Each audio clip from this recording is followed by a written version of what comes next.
ഇറാനുമായിട്ടുള്ള യുദ്ധം ട്രംപിന് തോന്നുമ്പോൾ തുടങ്ങും, തോന്നുമ്പോൾ ട്രംപ് വെടിനിർത്തൽ പ്രഖ്യാപിക്കും. എന്തായാലും ട്രംപ് വെടിനിർത്തൽ പ്രഖ്യാപിച്ച ഈ സാഹചര്യം ഇറാൻ വലിയ അനുഗ്രഹമായി മാറിയിരിക്കുന്നു എന്നാണ് റിപ്പോർട്ടുകളെല്ലാം സൂചിപ്പിക്കുന്നത്. ഇറാന്റെ ഭൂഗർഭ മിസൈൽ താവളങ്ങളെല്ലാം തന്നെ ഇറാൻ ഇതിനോടകം തന്നെ സുരക്ഷിതമാക്കിയിട്ടുണ്ട് എന്നുള്ള റിപ്പോർട്ടുകൾ പുറത്തു വരുന്നു.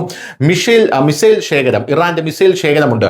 ആ മിസൈൽ ശേഖരം ഇറാൻ ശക്തമായ രീതിയിൽ കവചമൊരുക്കി പ്രൊട്ടക്ട് ചെയ്തിരിക്കുന്നുവെന്ന റിപ്പോർട്ടുകൾ പുറത്തു വരുന്നുണ്ട്.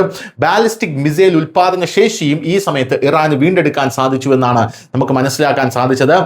വേണ്ടി വന്നാൽ ഇറാന് ഒരു അണുബോംബ് തന്നെ ഉണ്ടാക്കാനുള്ള യുറേനിയവും ഇപ്പോൾ യഥേഷ്ടം കയ്യിലുണ്ട് എന്നും റിപ്പോർട്ടുകൾ സൂചിപ്പിക്കുന്നു. അതും കൃത്യമായി മാനേജ് ചെയ്യാൻ ഇറാന് ട്രംപിന്റെ ഈ വെടിനിർത്തൽ കരാർ അല്ലെങ്കിൽ വെടിനിർത്തൽ ഈ സമയത്ത് സാധിച്ചു എന്നാണ് നമുക്ക് മനസ്സിലാകുന്നത്.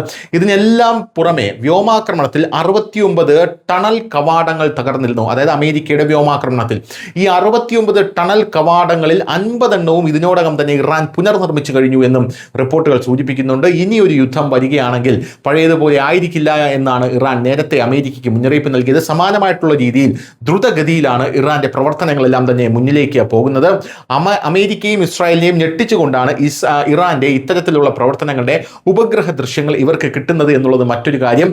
ട്രംപിന്റെ വെടിനിർത്തൽ ചർച്ചകൾക്കിടെ ഇറാന്റെ ശക്തമായിട്ടുള്ള തിരിച്ചുവരവാണ് ഇപ്പോൾ കാണുന്നത് എന്ന് പറയാതിരിക്കാൻ യാതൊരുവിധ നിർവാഹവുമില്ല.